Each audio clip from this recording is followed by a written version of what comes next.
Mountain biking has become the leisure activity of the 90s, with over 1 million machines being sold each year in Britain alone. The sport's meteoric growth has been awarded with a place at the 1996 Olympic Games in Atlanta. The other premier events are the World Championships and the World Cup Series. Today's the British round of the World Cup here in Newnham Park, just 5 miles from the famous naval base of Plymouth. The pattern of the racing is decided by the course and the weather. And here to show us round is Mark Bicycle. The Newnham Park course is a 6.5-mile loop ridden anti-clockwise, which with 4 main climbs takes the riders out onto the edge of Dartmoor. It includes river crossings as well as a number of technical sections such as the bomb holes and the steepest descent at the pipeline. However, with heavy rain in the lead up to the event, it's the wooded sections, particularly the off-camber descents, that should prove most testing. Well, the heavens have opened up again just before the women's 3-lap race, so while they line up, let's check out the main contenders. The 1990 world champion and winner of the World Cup Series last year, Julie's only been beaten by this field twice since '92. She's an excellent technical rider and will start this race as favourite. Paola was the surprise winner of the 1993 World Championships, but with a string of top 5 results so far this season, she looks set to confound the critics. The reigning European champion, Chantel, is another very good technical rider and thus capable of challenging Furtado. She's been dogged by misfortune recently, but her luck must change soon. Susan's great strength is climbing, but she also has a consistency that has netted her many top 3 places in the World Series, including a 2nd place here last year.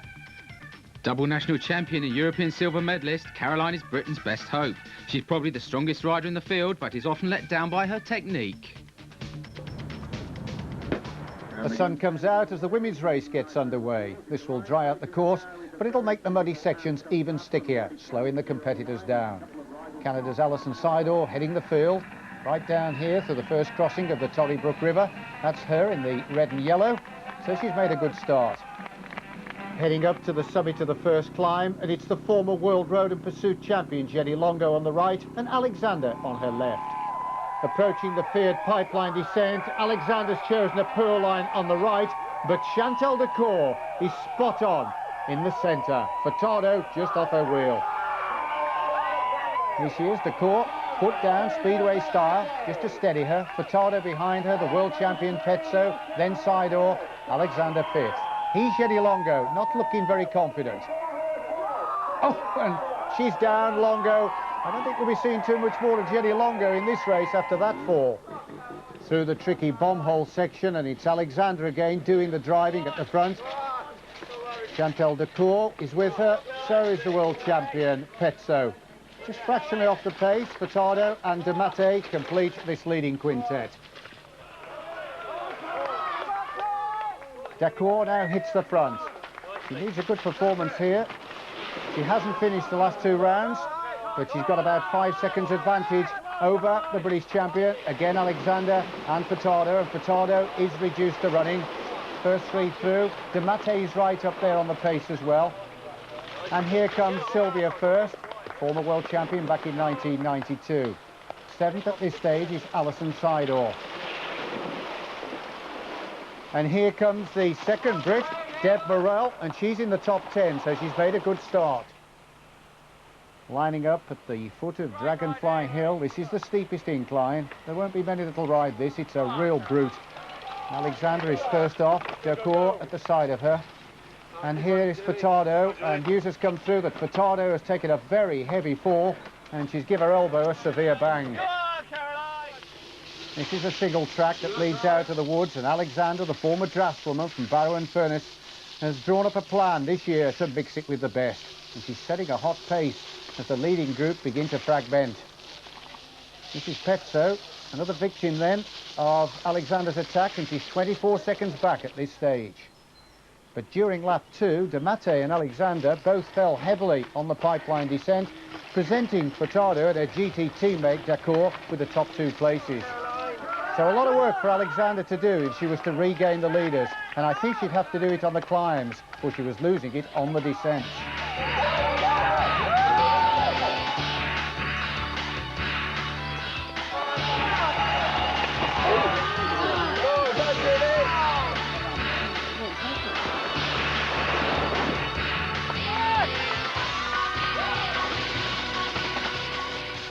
Here's Furtado, the former world downhill champion, and it looks as though she's moved into another gear. In fact, she's blown the opposition away. Second place now, 1 3/4 minutes back, is still De Mattei.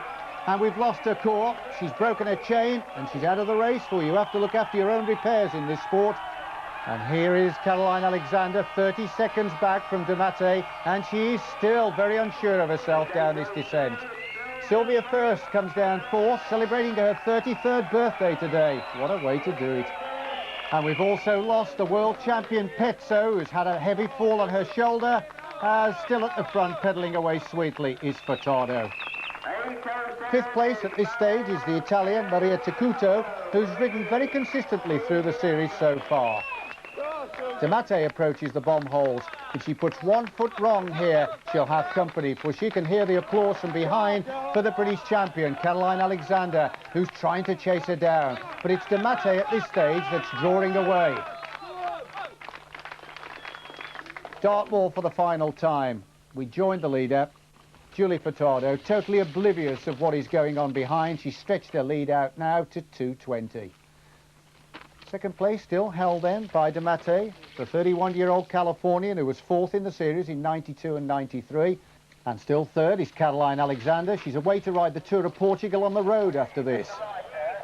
Furtado enters the woods for the final time. Very sticky here. We can afford to let her put her foot down. She's well ahead of her nearest challengers. Sylvia First, who was closing down on Alexander at one point, is now starting to slip back a little, so that's good news for the British champion. De Mattei, clever in the technical sections, making light work of this, and in contrast, Alexander is forced to run. But for Julie Furtado, the undisputed queen of the mountain bike scene, she's never put her foot wrong. Last year, she entered 9 of the series and won 9. This is her 3rd win this year out of the 4 events. And when she goes to Atlanta for the Olympics in 1996, who's going to take the gold away from her? De Mattei comes home 4 seconds, just as she did last year, but she's almost 3 minutes back. And for Caroline Alexander, there'll be a huge round of applause waiting for her. She certainly has got it right this year. She's right up there with the best. And this 3rd place today will secure 2nd place overall in the series. Good ride by Alexander. My first lap was really horrendous, actually, in terms of my legs, and I had a bad crash, which, you know, wasn't bad luck. That's my fault. But is that where you hurt your arm? Yeah, and my legs came around those 2nd, 3rd laps, but I was really close to dropping out first lap when I crashed. Obviously, I'd have liked to have won, but for all Julie said about the course, she was always on to win because she's just so skillful. And that skill transfers into from dry to wet, and I think it's magnified in the wet. Well, the course is still getting drier and stickier as the men line up for their 5-lap race. The most famous mountain biker in the world, John was cross-country gold medalist, downhill silver medalist and the World Cup winner in '91. He has taken 2nd in this series for the last 2 years. Thomas has been 3 times silver medalist at the Worlds, as well as the cyclocross world champion. He's also won the World Cup Series for the past 2 seasons. The double mountain bike world champion, Henrik is one of the cleverest tactical riders in the sport. With an excellent start to the series, he's targeting the World Cup this year. Last year, Tinker notched up his first World Cup win and took 5th in the series. He's a strong climber, often using big gears, but he's not keen on the mud. Leading the British attack, David is the double national champion and was bronze medalist at the '92 Worlds, but his best result was 1st in this race last year. Another former World Championship bronze medalist, Tim is possibly the best climber in the world. Despite a serious illness, he took 2nd in a World Cup race last year, but he still lacks good form. Gary shot to fame in the sport when he was runner-up in the Nationals and 4th in the World Cup Series last year. He's been out of the top 10 so far this year, but always goes well at Newnham. Barry is former King of the Mountains in the milk race and has collected a number of top 5 finishes in the World Cup. This year he looks better than ever and he's after the elusive win. So the men set off for what is likely to be a very long event. And on the front grid, most of the favourites, including last year's winner David Baker, the world champion Henrik Dernies and Barry Clark, who's only finished once in 4 starts here at Newnham. Tomac and Baker at the front as they come out of the river. But heading up towards the summit of the first climb, it's Baker on the right that leads from another Brit, Gary Ford, and the world champion, Denise, on the left. Pipeline descent for the first time, and it's Ford at the front. A local, he comes from Exeter. He shows no fear at all. Denise is right up there with him. Oh, and look at Tomac as he swings through. Put down for the world champion Denise, but for Ford he's found the perfect line. Tomac goes through third, Baker just coming in fourth, and then Frischnecht in fifth. And the rest of the field, they fragment behind in the wake of the stars. Ford, who led for the majority of last year's race before breaking his chain on the final lap, is making light work of the obstacles. Tomac goes through, and they're heading on now towards the second river crossing. And Ford's about to get company. And that's the world champion, Henrik Denise, behind him. This is the third man, Don Myra, the former American cyclo-cross champion. Amazing how they find the power to ride across the river. David Baker comes through fourth. Fifth is Barry Clark. Oh, he's in collision with Tomac, who loses his bike. Tim Gould goes through, and then Tinka Juarez. And the race has already lost a big star. Frischnecht's retired with a broken front wheel. Nick Craig goes through in 19th place. And this mud-on-wheels scenario continues, with Denise now being joined by the rest. Clark, Baker and Juarez at the back of this group. And they're beginning to knit well together, and a small gap opening, and it's John Tomac that comes through next. They're at the foot of the steepest climb here, Dragonfly Hill, and the world champion is setting the pace at the front. Gary Ford's gone, he's fallen on his knee, and so that's left a British challenge to Clark and Baker, who come through next. Don Myra's with them as well, and this quartet are starting to pull away. But they won't want to let the world champion give them the slip, for he's such a cute rider. He makes nothing of this slippy incline, and next it's Myra and Clark, and they're forced to carry their bikes. Bronze medalist 2 years ago, David Baker's next. He's done his research well and found a good line. Tim Gould comes through, also a man who won a bronze medal in the World Championships, and he's got the strength, well, almost to ride to the summit. And the leaders link up again, Denise at the front, then it's Myra, followed by Clark and Baker, Juarez at the back. And here comes Gary Ford, and he's back up to fifth and dragging the pursuers along, Tomac, Brenchens and Rich. So good ride by Ford. Back to the pipeline. And it's still the world champion, Denise, that has the head of the race. Just behind him, Myra, then Baker and Juarez. But no Clark.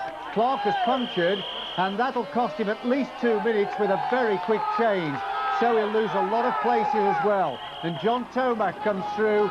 He is 20 seconds off the pace of this group. This is Yorkshire's John Clay. He's only a second-year mountain biker, but he's going well. He's lying 14th at the moment. He punctured in the first kilometre just a week ago in Belgium, and Nick Craig is also chasing down after Clay. The chasers, Tomac at the front, Brenchens, then it's Rich, and Ford looks decidedly uncomfortable at the back. His shoulders are rolling. He's suffering with that knee injury.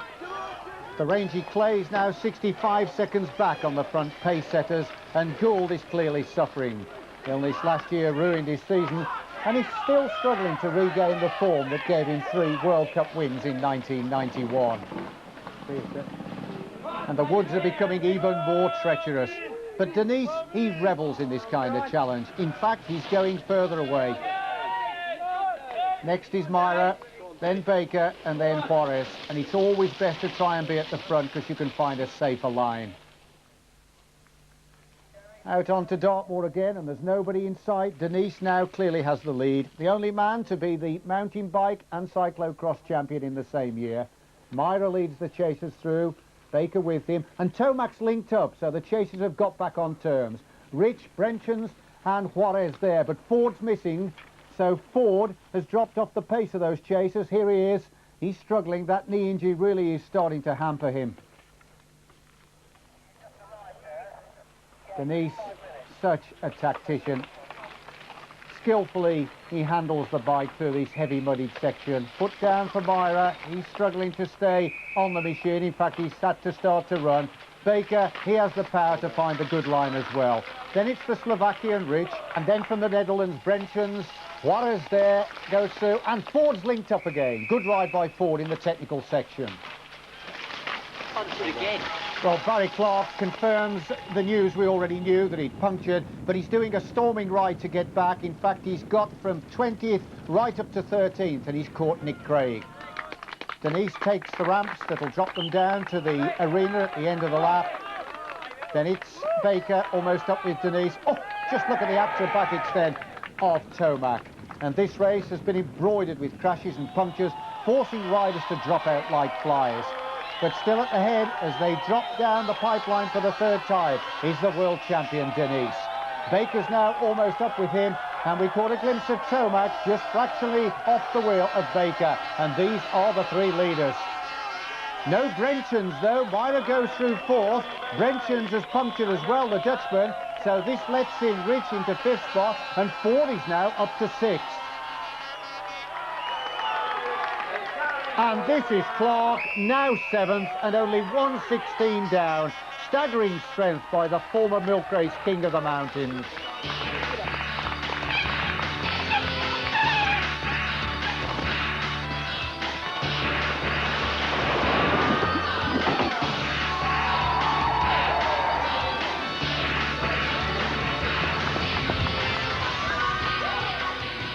We're now halfway through lap 4, and Tomac has put in a tremendous effort to try and drop Denise down this really tricky off-camber descent, which has taken a number of victims today, including the teammate of third place David Baker, and that's Adrian Timmis, the former Tour de France rider. He's crashed and bruised his ribs and had to retire. But just look at Clark. Clark is now only 14 seconds off the pace of Baker.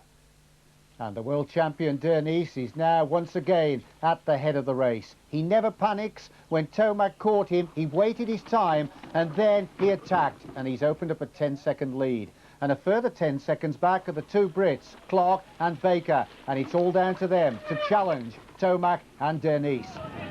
Well, nearing the end of the lap, and Baker and Clark linked up with Tomac, but the Newnham jinx struck again. As Clark entered the arena to take the bell, he punctured, and he's had to retire out of the race.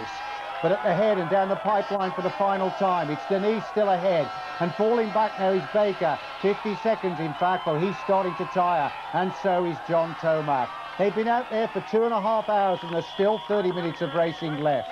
Brenchens is now up to fourth after that puncture, and Rich comes through in fifth. What a race we've got now. Go on, mate. Through the woods for the final time, and Denise forced to put his foot down, but he's still riding strongly. Oh, here's a surprise. It's Rich in second place. So what a storm are the Slovakians having. He's swept past Tomac, Baker and Brenchens, and he's now a serious threat to the lead of Denise. Baker comes through third, but he's starting to tire, and Brenchens has gone straight past him into third place. Denise heads down for the second river crossing on this final lap, and he will have been getting time splits from the spectators along the way. And it's this man that's doing the damage. Rich at this stage looks full of strength and riding, and the gap is now down to a little over 25 seconds. And out onto the moor, the world champion is really having to dig deep, for he knows that Rich, behind a former bronze medalist in the Junior World Cyclo-Cross Championships a few years ago, he's starting to close up. And Brenchens dismissed that puncture problem third a week ago in Belgium, and he looks set for third again today. And the rallyman Baker starting to tire a little bit, but he should hang on to fourth. This is the final descent, and Denise now is dropping down to the arena. He looks back anxiously, and it's no wonder, for Rich has closed right down to 8 seconds. And look at the strength of the Slovakian, who now races out of Luxembourg. He's powering on, but he hasn't got enough time left, for it's Denise that comes home. He gives us the victory salute. 2 wins in a week. He won last week in Belgium, and he wins here again today at Newnham in Plymouth. And only 8 seconds behind, Rich comes home for second spot. What a race.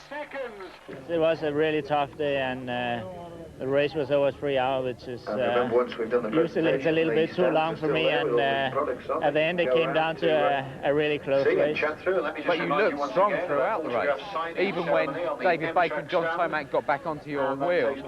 Yeah, that was, I went away a little early there, so I really didn't try to stay out there because I knew that was too early, and it's tough to stay out there too long by yourself. David, that looks like a pretty grueling ride. Yeah, it was like the hardest race of the season so far. It was like pretty grim out there towards the end of it. You were in the lead group right from the start, and then it seemed like you were tiring on the fourth lap. Yeah, with a lap to go, I started sort of feeling it. Myself and Tomac sort of like hit the wall at the same time, really, but he went with a bigger bang than what I did.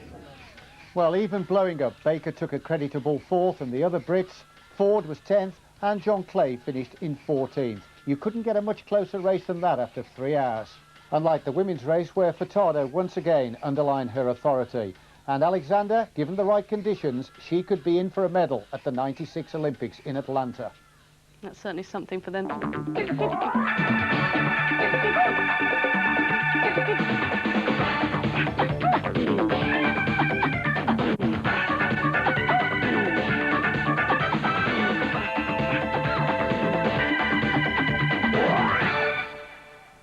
Welcome to the North York Moors for round 2 of the British Mountain Biking National Series.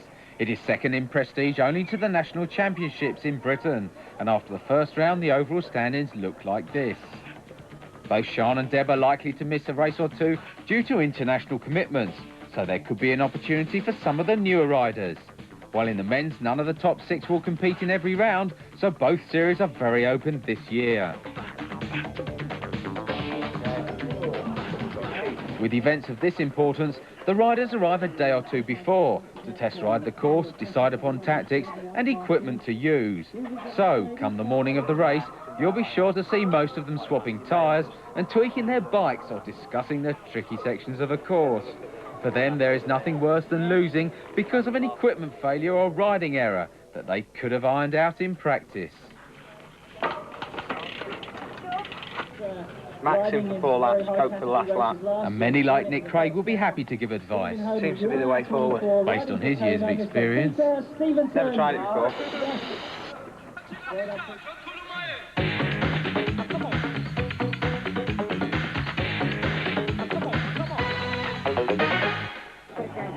The World Cup have moved to the most used of international courses at Houffalize in Belgium for round 3. Once again, it was the Canadian world champion, Alison Seidel, who set the pace. But for a change, she found the Italian, former world champion Paolo Pezzo, on her tail instead of Julie Furtado, who was losing time to the first 2 on the early climbs, but gaining on the slimy descents. Behind them, Tammy Jacks was having her best international ride in 4th, though another American, Sarah Ballantyne, eventually relegated her to 5th.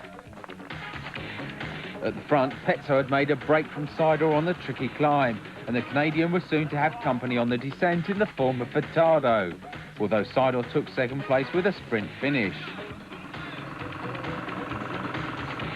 But in the mud, Pezzo was unstoppable and took the 2nd World Cup win of her career. In the men's event, it was the French rider Christophe Dupuy who set a pace that strung the field out on the first climb. But by the trickiest descent of the course, Rune Heudel was showing why he was in the series leader's blue jersey, as he'd broken clear of the field. Dupuy had maintained a pace that saw himself, Tinker Juarez and David Baker draw clear of the pack, thus avoiding trouble. Here the guilty party was Albert Ayton, the former downhill world champion. Gary Ford, Barry Clark and Tim Gould were also showing well. Heudel's handling kept him in the clear, despite a concerted effort from Ayton that moved him ahead of Juarez. While Thomas Frischneck and Gould were also trying to reel in the Norwegian. But it was to no avail, as Heudel stayed away while the changes were happening behind him. By the end, the battle for silver was between the young Dane Michael Rasmussen, Baker and Frischneck, with the Swiss rider proving the strongest and Baker coming 4th in a close finish. At the front, Heudel had taken his 3rd win on the trot, unprecedented in the men's competition. From the most used to a completely new course as the series headed east into Hungary, but no change in the race pattern, with Sidor again setting the pace, ahead of Petzo and Sylvia first.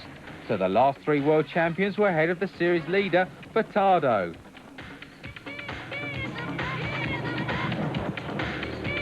Once again, Sidor could not maintain her early pace, so by the middle of the race, Petzo had a lead which continued to grow, while Sidor and first filled the podium places below the Italian, who was on top for the second consecutive race.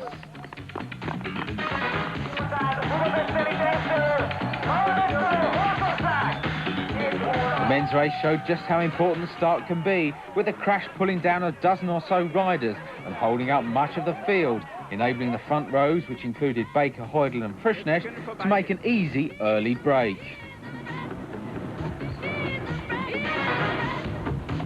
But it was the Italian Daniel Bruschi who set the pace, with the Pole Darius Gill, Heudel and Frischnecht following.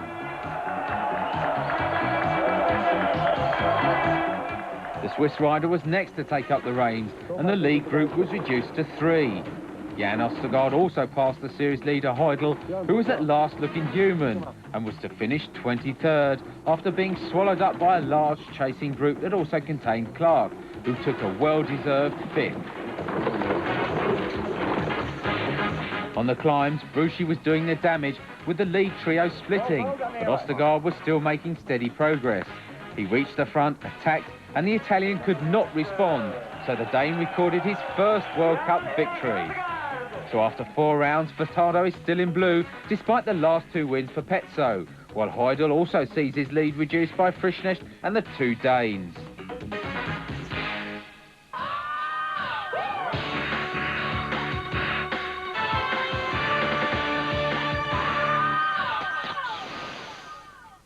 The course here at Yorkshire has been used for a few national races, the first of which was in the heat of '89, when our top riders were the unstoppable Peugeot pair of Gould and Baker, who had time in those days to wait for their colleague Fred Salmon.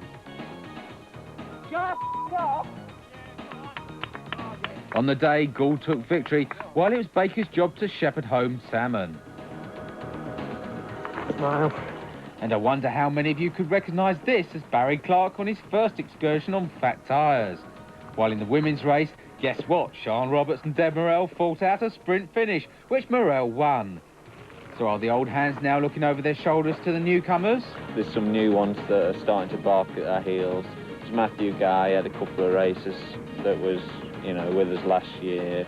He's certainly good for the first hour, and if he gets a little bit more stamina, he'll be there through the finishing flag. And there's Jamie Norfolk, he's had a particularly good cross season, and there's Alan Gunner that's still coming on. So there's 2 or 3 new names that are just sort of almost making the grade. I'm not worried about them because I'm not an old gun. I mean, they're only a year or 2 younger than me anyway, but I think it's good that those guys have been given a chance to ride when they are so young. Sian and Deb have been in it from the start, and apart from myself, they've always been there battling it out with each other quite a way in front of the competition, and I don't expect this year to be any different, but you don't know. Well, I've learned a lot over the last 5, 6 years that I've been riding mountain biking. It takes a while to get used to mountain biking. It's not something you can just turn up and ride. And like some of the courses at the end of last year, you thought were a lot more tricky, and when you actually got there, you think, oh, is that it? Because we've been conditioned to more extreme things. So, but they fitness-wise, they're probably as fit. It's just maybe take a little bit of time for them to get used to the racing. I think it's really good because there's been about 5 or 6 of us on a different level in the past, and the level, because we're on that level, they want to be there. So the level, I think you'll see the level behind. There's going to be 10 good riders this year. Well, they've been working hard this winter, and I suppose today will be a judge of how well they're going. Louise had a good cross season. Angela I've raced already, and she looks like she's in pretty good shape. So yeah, I mean they'll be up there as well, fighting for it. It's getting more and more competitive, so the time gaps between each rider is coming down, so it's going to be harder this year than it was last year. But it'll be interesting. As soon as they start catching up, that's when we'll start trying harder.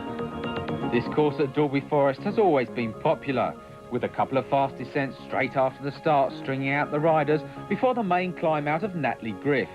Road tactics will then apply on the fire track section before returning to the single track for the drop-down Dargate Slack and the technical climb out of Tom Milner's Grade.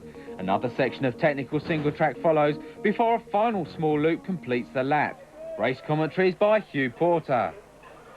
One definite difference between today and 1989 is the weather. The forecast is for heavy rain, and in fact we had a snow shower just before the race started. The single track descent is just outside the start arena, and first through is local rider Richard Thackeray, who likes the head of the race. But Baker and other favourites won't worry about chasing him down at this point. They'll just maintain their places near the front. In the women's race, Alison Windoss is